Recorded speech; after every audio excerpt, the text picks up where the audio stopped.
Hey guys, I just wanted to show you what I have for Pchan when it comes to grooming your Maltipoo. So I did not anticipate or expect to continue to accumulate tools, but this has been a learning process. So originally we started with bathing her ourselves. Actually, we took her to the groomer when she was a puppy because they had a special for puppies under 5 months to be groomed fairly cheaply. But that price increases after they become older, and it can be quite steep to have to do almost on a monthly basis. 4 to 6 weeks is what they typically say to maintain your Maltipoo's hair. So we originally started bathing her ourselves, and then what we didn't do was use conditioning spray or conditioner. So she started to mat, and even though I was pretty good about sort of trimming any mats or knots that I would find, this became more cumulative. The more I bathed her, and the longer I kept from taking her to an actual groomer. So I'll show you here. This is just a pair of regular scissors in the back to school kid section, and I liked them because they were small and not very sharp or blunt, in case I poked her or something, but they were sharp enough to still cut her fur. I don't really use this anymore, but it was handy when I started off cutting her fur. Then we decided to upgrade and get this set here, which includes these four. We have curved long scissors, but what's nice, it has a blunt edge so that you don't end up poking her. And this is the longer straight scissors, and then the shorter one for like her face area. This here is a thinning scissors, and you can see I have not used it, but I have seen others use it to kind of thin out her fur or hair. So you can do that, but I mainly stick to maybe this one and this one. The curved one I don't even really use, but I know sometimes my boyfriend likes to use this one when he's cutting around her paws. You can also use this, I believe, for her face for that roundness, but again, I don't really use this one. I mainly use really this one, but sometimes I use this one. So anyway, that's where we stand with the scissors. This is called a dematting comb, and it's pretty useful because I would just comb I would just comb her with this a lot of the times, and cut whenever I needed to. And here I have like wider teeth, which you're supposed to start with, because that way if she has a lot of mats, it won't hurt. There won't be so much pulling before you switch over to the smaller teeth here. So this one I really liked, and it has been useful. More recently, I got these two, which are also called dematting combs.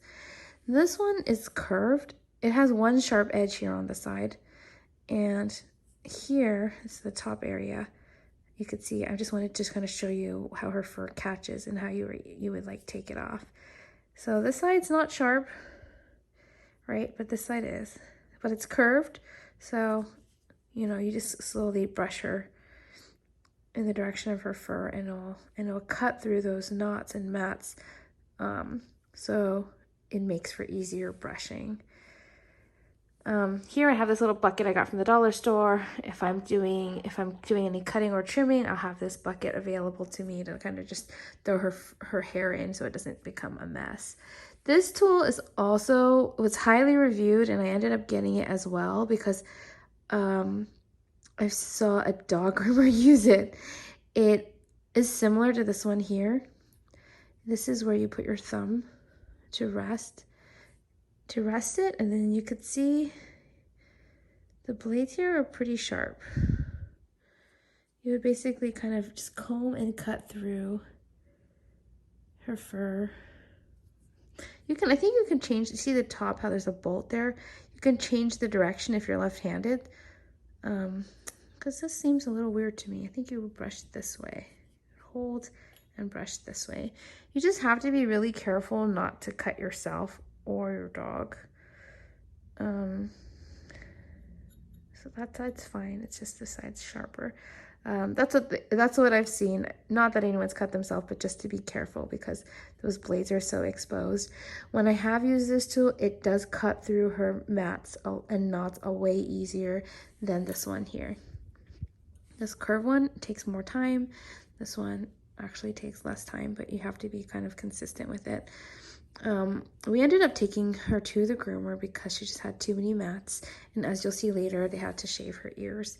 But ultimately, this is what we have to use for grooming Pchan. Here is a pin brush. This one is kind of neat. You press this button and the pins are exposed. You can brush her with this, and it actually just takes out the curls and gives her a more fluffy look. I would do this when her hair is wet and with conditioner. I have used this on her without conditioning spray, and it's pooled on her, which she did not like. And then you can just snap that back after you brush her, and then you'll just be able to remove the hair here with your thumb or fingers.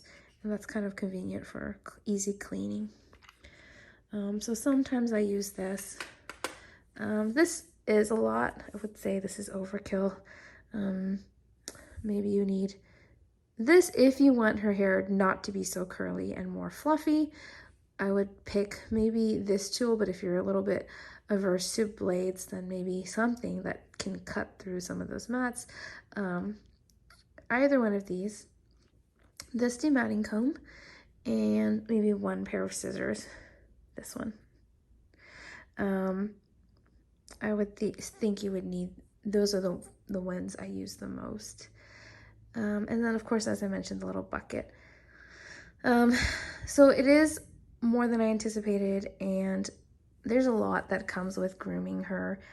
They brush her teeth, they clip her nails, they pluck the hair from her ears that need to be done on a regular basis because it continues to grow. And it's just very time consuming to try to like pull out, to wash, condition, and like get out all their mats.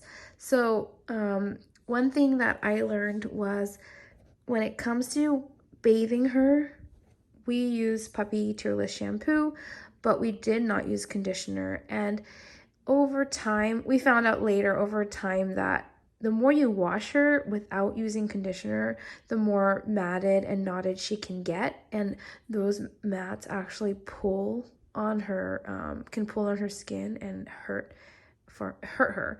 So, or make her uncomfortable. So it is really good if you can just kind of either take her to the groomer every 4 to 6 weeks like you're supposed to, or as highly recommended, or you do it yourself. And I usually like to keep her fur really short because that way it's less maintenance on my part and having to brush through and comb her so much, but just something for you to keep in mind. The other thing I would tell you is we did get over here these puppy clippers. It's pet clippers, and we opted for, I think it's plug-in optional, but it's really nice to have that plug-in so that way it doesn't die on you and you have to wait to recharge it for any length of time. And so this is pretty helpful. It came with its own set of scissors here, but from what I can tell, they just don't look that high quality. So that to us is sort of just extra alternative spare, but this is pretty useful when it comes to grooming her ourselves. So this is, we just literally just cut her fur. Now the reason I recently opted to take her to a professional groomer is so that they could do it more properly, but in between having to take her so often, we can try to kind of do it ourselves whenever we need to, if we're in a pinch, or yeah, just to kind of keep her maintained, keep her hair and fur maintained. I'm keep using those words interchangeably because I believe poodles have hair and other animals, other dogs have fur because, you know, she doesn't shed and it continues to grow, which is why she has to get a haircut or be groomed every so often. So I also bought conditioning spray, which I don't know if I recommend. It's not something she's used to, so every time I spray her, she kind of freaks out and tries to run away. She does not like me conditioning her with a spray bottle. So I think next time I'm gonna opt for conditioner like the shampoo, so that way after I shampoo her and wash her, then I can use the conditioner as a regular conditioner and she won't be so opposed.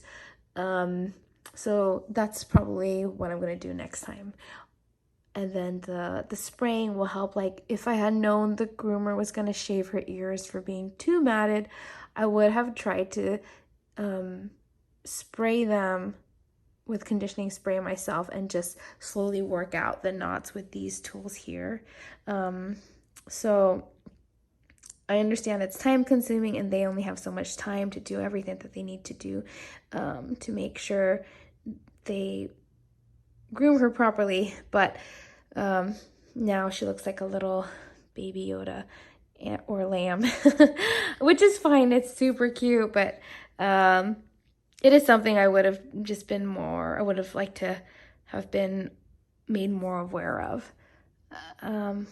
But anyway, the other whole reason I took her to the groomer was she just had so many knots and it was taking me like so many days to try to take out these mats that you can't even tell, like just by looking at her. If you felt the back of her ears, you would feel these like large clumps of fur, just mats or knots together, and you have to go in and cut them out so that they're not so, matted essentially. All right, thanks for watching. Bye.